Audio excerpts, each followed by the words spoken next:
యేసుక్రీస్తు పరిశుద్ధమైన నామంలో ఎవ్రీడే విత్ జీసస్ అనే కార్యక్రమాన్ని వీక్షిస్తున్న మా క్రైస్తవ కుటుంబాలందరికీ మా హృదయపూర్వక ధన్యవాదాలు.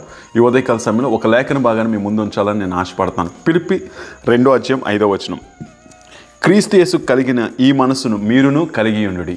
ఇక్కడ మనం అర్థం చేసుకున్నట్లయితే అపోస్తులైన పౌలు ఫిలిప్పీ సంఘానికి రాస్తున్నాడు. ఏ మనసును కలిగి ఉండాలట?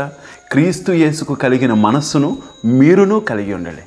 అందుకనే మన దేహంలో శరీరము, ప్రాణం, ఆత్మ, ఈ ప్రాణంలోనే మనసు, భావోద్రేకాలు వస్తాయి.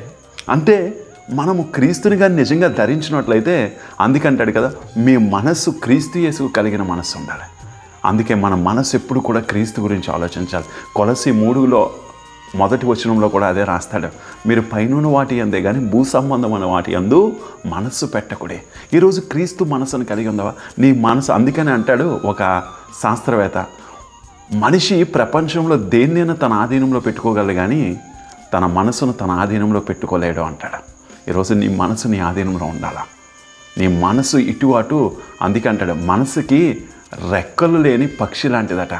ఇక్కడే కూర్చుంటాం, ఎక్కడో ఆలోచిస్తాం. నీ మనసును నువ్వు ఆధీనంలో పెట్టుకుంటే, నిజంగా క్రీస్తు మనసును కలిగి ఉండినట్లయితే, నిజంగా చెప్తున్నాను, దేవుడు నిన్ను ఉన్నత శిఖరాల మీద ఉంచుతాడు ప్రియులారా.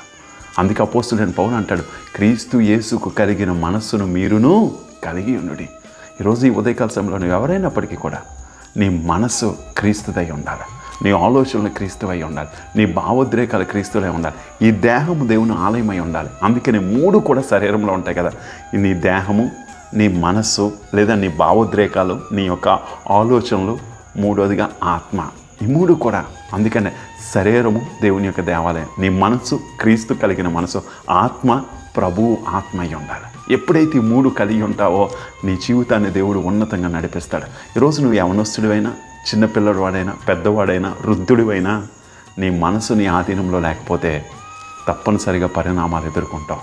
దేవుని వాక్యం అదే చెప్తున్నాడు అపోస్తులైన పౌలు, క్రీస్తుకు కలిగిన మనస్సును కలిగి ఉండాలి. క్రీస్తు ఎలా ఆలోచిస్తాడు? క్రీస్తు ఎలా ప్రార్థన చేస్తాడు? క్రీస్తు ఎలా తగ్గించుకుంటాడు? క్రీస్తు ఎలా స్పందిస్తాడు? ప్రతిదీ చెప్తున్నాను మాట. అలాంటి మనస్సుని కలిగి ఉంటే నిజంగా దేవుడు నీ బట్టి ఆనందించడానికి ఇష్టపడతాడు. ఈరోజు ప్రార్థించే, ప్రభా ఆ మనస్సు నాకు దయచేయి. ఆ మనస్సు కానీ కలిగి ఉంటే దేవుడు నిన్ను ఉన్నతంగా దీవించి నిన్ను, నీ కుటుంబాన్ని ఆయన నడిపించడానికి ఇష్టపడతాడు. కళ్ళు మూసుకుందాం, ప్రార్థన చేద్దాం. పరిశుద్ధుడా మా తండ్రి, నీకు వందనాలు. క్రీస్తు యేసుకు కలిగిన మనస్సును మేము ఈ కార్యక్రమం చూస్తున్న వాళ్ళందరం కలిగి ఉండడానికి సందేశం. నీ మనసు, నీ ఆలోచన, నీ భావోద్రేకాలు మాలో పనిచేయునుగా కనుక్కుంటున్నాం. ఈరోజు ఎవరెవరైతే పనిపాట్ల మీద వెళ్తున్నారో, ఉద్యోగాల మీద ట్రావెల్ చేస్తున్నారో, ప్రతి ఒక్క కుటుంబాన్ని ఎత్తుపట్టుకుంటున్నాం. దీవించి ఆశీర్వదించి నువ్వే నడిపించి బలపరచమని యేసుక్రీస్తు సర్వశక్తి కలిగిన నామంలో అడిగి వేడుకొనుచున్నాము తండ్రి. ఆమెన్. God bless you. దేవుడు మనల్ని, మన కుటుంబాలను దీవించును గాక.